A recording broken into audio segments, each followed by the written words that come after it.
अध्यक्ष अभय चौटाला ने कहा इस पर सरकार को प्रतिक्रिया देनी चाहिए थी। एसवाईएल की बैठक पर भी सीएम ने प्रतिक्रिया नहीं दी। एसवाईएल के पानी पर हमें गुजारिश की जरूरत नहीं, ये हमारा हक है। उन्होंने कहा सरकार सत्र बुलाकर के विपक्ष की राय लेनी चाहिए, राय लेकर केंद्र को प्रस्ताव भेजें। कानून व्यवस्था पर हुई बैठक बेनतीजा रही। चौटाला ने कहा भ्रष्टाचार को लेकर मंत्रियों पर कार्रवाई होनी चाहिए। मॉनसून में ड्रेनेज की सफाई नहीं हुई है, हल्की से बारिश से शहर जलमग्न हो रहा है। तो एक के बाद एक आरोप लगाते हुए अभय चौटाला ने सरकार को घेरा है। सरकार को सत्र बुलाकर विपक्ष की राय लेनी चाहिए, अभय चौटाला ने कहा। उन्होंने कहा राय लेकर के केंद्र को प्रस्ताव भेजे। जो भी बैठक हुई है बेनतीजा हुई है, बेनतीजा रही। कानून व्यवस्था पर बैठक बेनतीजा रही है। भ्रष्टाचार को लेकर मंत्रियों पर कार्रवाई होनी चाहिए।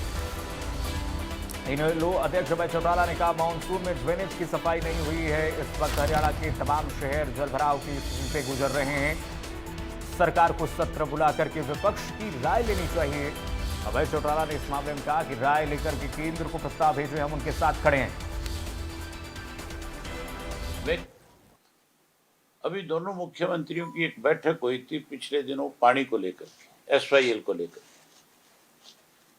ना तो मुख्यमंत्री ने अब तक उसके ऊपर हरियाणा प्रदेश की जनता को ये बताया कि उस बैठक के अंदर हमने अपना क्या पक्ष रखा और हमारे पक्ष पे ऊपर सेंटर का जो मिनिस्टर था उसका क्या रिएक्शन था।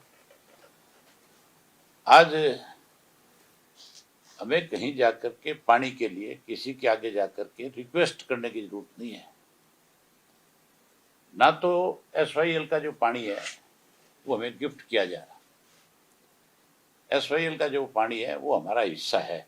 आपके माध्यम से आज भी मुख्यमंत्री से कहना चाहूंगा कि आपको इस पे रिएक्शन देना चाहिए और आपको ये स्पष्ट करना चाहिए कि हरियाणा प्रदेश का मुख्यमंत्री जो पंजाब प्रदेश के मुख्यमंत्री से केंद्र के मिनिस्टर के साथ बैठ करके बातचीत कर रहा था, क्या बातचीत हुई थी वो सार्वजनिक करनी चाहिए।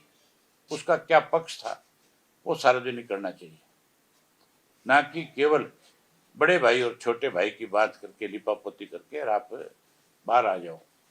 हैरानी की बात है, ना तो सरकार का कोई रिएक्शन है और ना ही विपक्ष की तरफ से इसके ऊपर कोई बयान आया। वहां की कांग्रेस भी जो है वो ये कहती है कि इस बात पे कांग्रेस सरकार के साथ खड़ी है कि यमुना का जो हिस्सा है वहां से हमें हिस्सा मिलना चाहिए, ना कि हरियाणा को पानी मिलना चाहिए। जबकि यमुना कहीं से पंजाब के अंदर से होकर के नहीं निकलती। यमुना में पंजाब का 1% भी हिस्सा नहीं है। लॉ एंड ऑर्डर के ऊपर 4.5 घंटे बैठक करी, नतीजा क्या निकला? नतीजा 0 है। उसके बाद एक टीचर को शरेआम मार दिया जाता है, उसके बाद अनेक जगह फिरौतियां मांगी जा रही है, अनेक लोगों को धमकियां दी जा रही है। क्या नतीजा है बताए तो सही।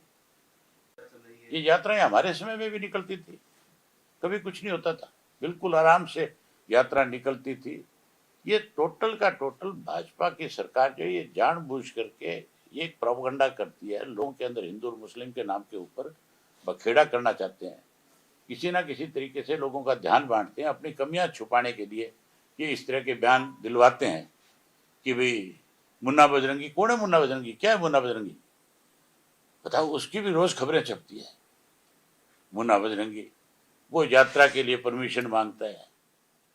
ऐसे जो लोग हैं जो क्रिमिनल टाइप की बयानबाजी करते हैं, जो धर्म के नाम के ऊपर कहीं ना कहीं अपना कोई, ऐसे लोगों के साथ सख्त होना चाहिए सरकार को। इनके साथ सख्त होने के बजाय इनके साथ खड़े हो जाते हैं। ये जो इस तरह का फैसला लिया गया, जो उनकी विधानसभा में एक प्रस्ताव उन्होंने पास किया है, ये फैसला जो है उनका एक तरफा फैसला है।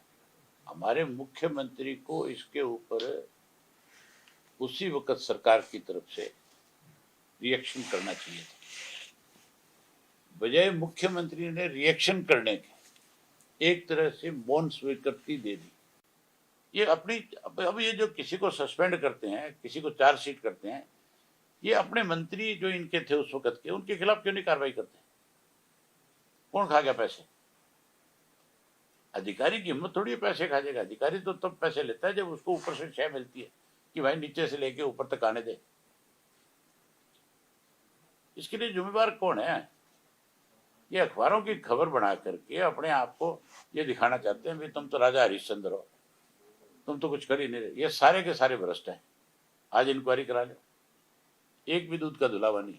भ्रष्टाचार और किसको कहोगे आप? पैसे खा गए, सफाई कराई नहीं। नहरों में ड्रेनों में कहाँ सफाई है? इनके अपने एमएलए रो रहे हैं, वो खुद कहते हैं कि मेरे इलाके में किसी ड्रेन में सफाई नहीं हुई। मैं ये बात खुल के कह सकता हूँ कि हरियाणा प्रदेश के ड्रेनों की सफाई जो है, जो अब से पहले होनी चाहिए थी, आज तक नहीं हुई है। कल को अगर बारिश ज्यादा होगी, आप देखना सारे प्रदेश में पानी भर जाएगा। आज जगह जगह थोड़ी सी बारिश के ऊपर जलमग्न हो जाते हैं शहर जो है। उनकी समय के ऊपर मान के चलो, जो सीवरेज उनकी सफाई नहीं हुई है, वो सिर्फ कागजों में दिखा दिया, पैसे खा गए।